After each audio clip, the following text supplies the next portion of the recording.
Cyber ठगी से मेवात के पत्रकार भी सुरक्षित नहीं। 4 दिन बीत जाने के बाद भी पुलिस के हाथ खाली।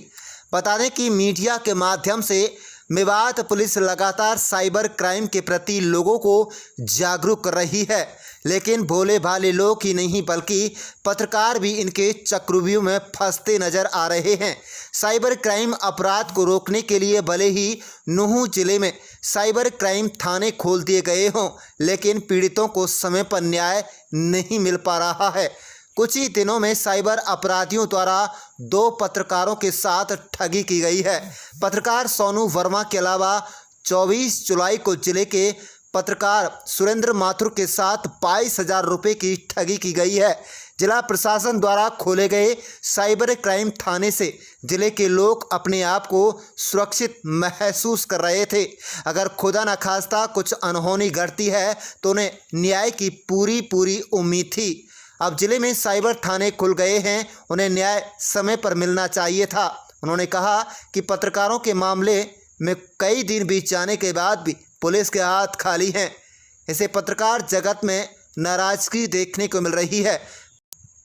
पत्रकार सोनू वर्मा और सुरेंद्र माथुर ने बताया कि साइबर थाने में शिकायत करते हुए 1930 पर कॉल करने के बाद भी पुलिस प्रशासन द्वारा कोई ठोस कदम नहीं उठाया जा रहा है। उन्होंने बताया कि साइबर ठग की लगातार उनके पास कॉल भी आ रही है।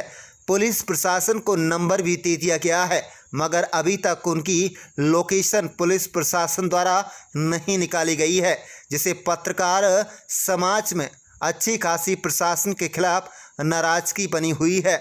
सोनू वर्मा और सुरेंद्र माथुर ने कहा है, अगर पुलिस प्रशासन द्वारा इस मामले को गंभीरता से नहीं लिया गया तो इस मामले को लेकर उच्च अधिकारियों को भी अवगत कराया जाएगा। बता दें कि कैसे काटते हैं टटलू।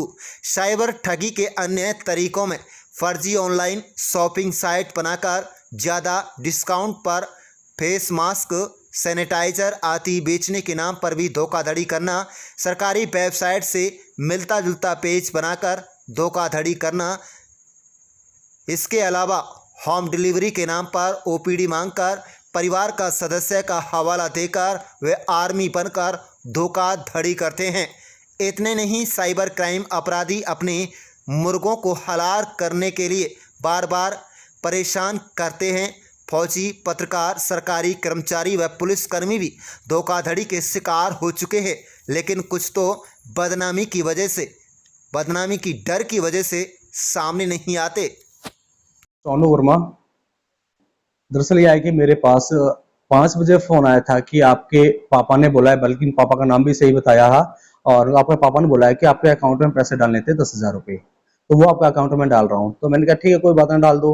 उसने फिर स्टार्टिंग में 2 रुपये डाले, 2 रुपये मेरे अकाउंट में आ गए थे। फिर उसने बोला कि आपको मैं क्रेडिट कार्ड द्वारा मैं पैसे डाल रहा हूँ और आपके ये पैसे वॉलेट में आएंगे। मैं ठीक है, कोई बात नहीं। वॉलेट में मैंने मैसेज देखा, मैसेज 10,000 का शो कर गया, और जैसे मैंने सुबह ओके किया तो मेरे अकाउंट से 10,000 रुपये गायब हो गए। उसके बाद फिर कॉल आई, सर आपने पिन नंबर इसमें गलत डाला है, मैं दोबारा से फिर आपको मैं डाल रहा हूँ 10,000 रुपये, और आप जो मैं बताऊंगा वो पिन न डालना उसमें। मैं कि मेरे 10,000 का आएंगे, सर आपके 10,000 उसके 10,000 के साथ ही आएंगे। फिर मुझे लगा कि अब मेरे साथ फ्रॉड हो रहा है, लेकिन उसकी बार बार मेरे पास कॉल भी आ रही है, बार बार मतलब यही बात बोल रहा है कि आप सर दोबारा से नंबर डाल कीजिए।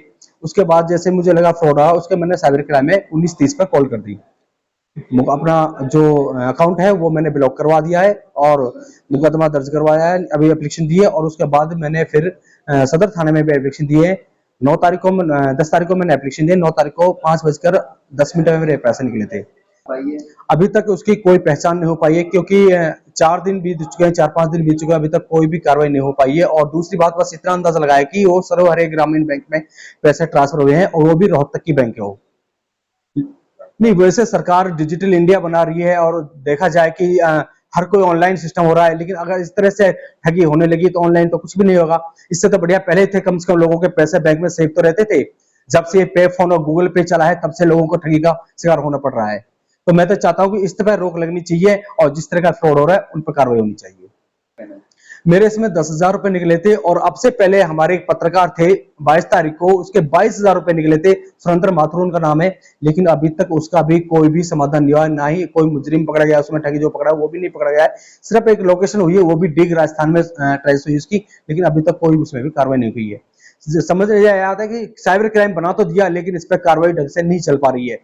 और फोन उसका रेगुलर चालू है, अगर करने पाए तो ट्रेसिंग भी कॉल डाल सकते हैं, पकड़ा जा सकता है, व्हाट्सएप पर चालू उसका नंबर पे भी, लेकिन अभी तक कोई भी ऐसा कुछ नहीं आया। जिसके बारे में मैंने डीएसपी साहब से बात करी, डीएसपी साहब ने सदर थाना के एसएचओ से बात की थी, तो उन्होंने कहा कि अभी तक चल रहा है, लग रहे हैं वो कार्रवाई में, लेकिन अभी तक 4 दिन बीत जाने में कुछ भी नहीं हो पाया।